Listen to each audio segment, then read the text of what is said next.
Hello बच्चों, बड़ी स्वागत है आप सभी का एक बार फिर से हमारे यूट्यूब चैनल पर and we're here with another video. और यहाँ पे हम आपके लिए गए एक और नई पाठ योजना, ठीक है, जो कि हमारा रहने वाला है हिंदी का शिक्षण। आप सबको पता है, आपने सबने थंबनेल के अंदर देख लिया होगा। और यहाँ पे जो हमारा आज का रहने वाला है वो रहना है 7वीं कक्षा, और विषय हमारा हिंदी, उप विषय जो हमारा रहेगा दैट इज़ अ रहीम के दोहे, ठीक है। तो ये हम देखने वाले हैं कि आपको इस पर कैसे लेसन प्लान बनाना है। और अप्रोच आप सबको पता चल ही गया होगा कि कौन सी अप्रोच के बेस्ड पर हम ये बनाने वाले हैं। तो ये हमारा रहने वाला है हर्वेशियन अप्रोच के आधार पर, ठीक है। सो अगर आपको पता नहीं है कि हर्वेशियन अप्रोच क्या होता है, बेसिकली आपको पता होगा, ठीक है।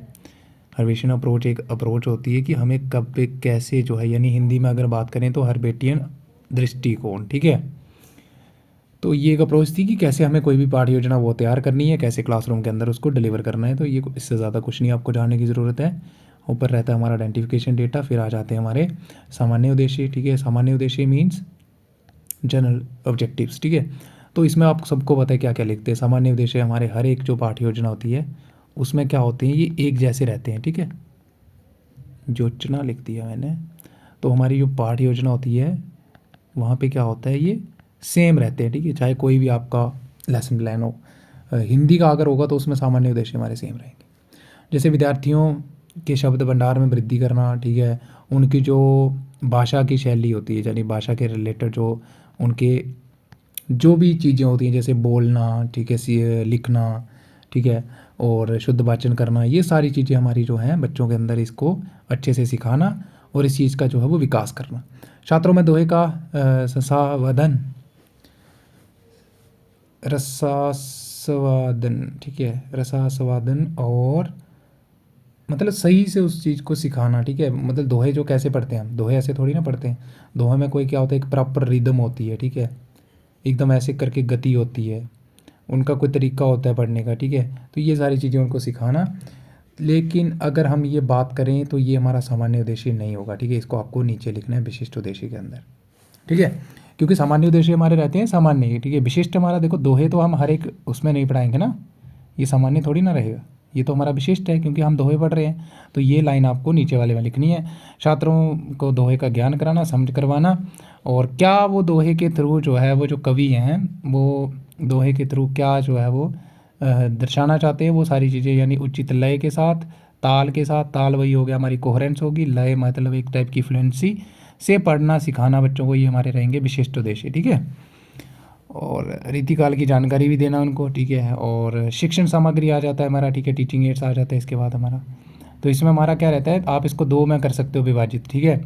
जो शिक्षण सामग्री है इसको दो में विभाजित कर सकते हो।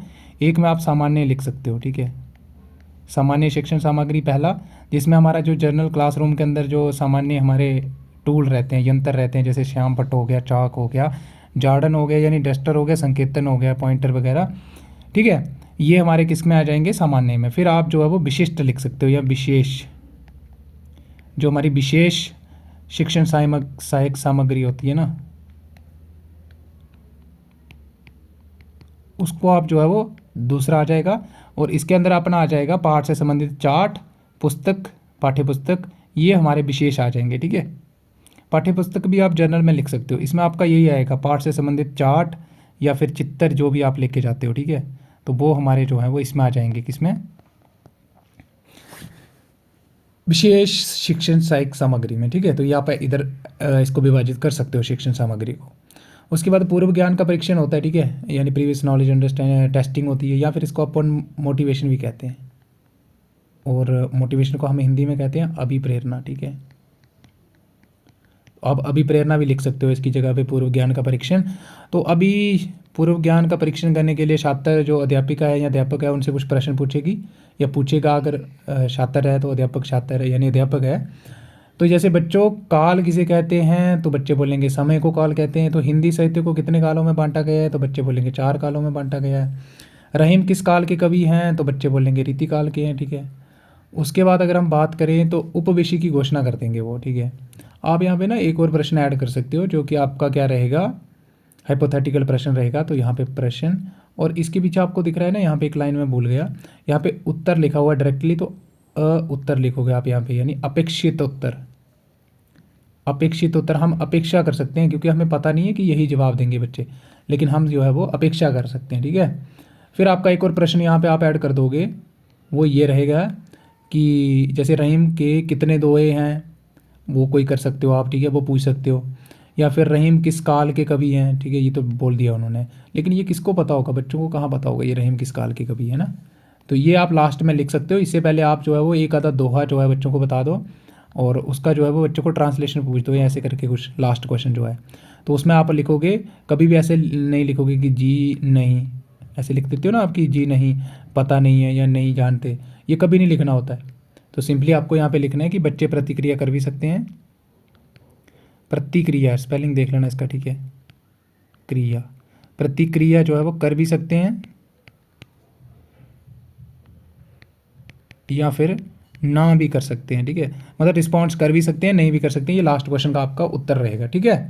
तो ये कुछ चीज़ें होती है जो आपको ध्यानपूर्वक सोचनी होती है और अपने माइंड में रखनी होती हैं। उसके बाद आ जाएगा उपविषय की घोषणा। देखो अब मैं चाहता हूँ कि आपका जो भी आपका लेसन प्लान बना रहे हो एकदम आपका परफेक्ट होना चाहिए, ठीक है, 99%, क्योंकि परफेक्ट तो दुनिया में कोई चीज़ एग्जिस्ट करती नहीं है, लेकिन मैं चाहता हूँ कि 99% आपकी चीज़ें जो है वो ठीक होनी चाहिए, बस मेरा मोटिव यही होता है एक्सप्लेन करने का, ठीक है। फिर उपविषय की घोषणा कर दोगे आप, ठीक है, छात्र अध्यापिका छात्रों को बता देगी उसके बारे में जो लास्ट प्रश्न होगा, ठीक है। अगर बच्चे उसका उत्तर दे देते हैं तो आपको नहीं बोलना है, लेकिन अगर नहीं देते हैं तो पहले आप लास्ट प्रश्न जो अंतिम प्रश्न होगा उसका उत्तर दोगे, ठीक है। फिर आप जो है वो बच्चों को बोलोगी आज हम पढ़ने वाले हैं रहीम के दोहे के बारे में, और इसी के साथ जो है हमारे छात्र अध्यापक या छात्र अध्यापक, अगर अध्यापक है या अध्यापिका कोई भी है, वो क्या कर देंगे, श्याम पट्ट पर इसका नाम लिख देंगे। फिर प्रस्तुतिकरण आ जाएगा, यानी प्रेजेंटेशन आ जाएगा, ठीक है।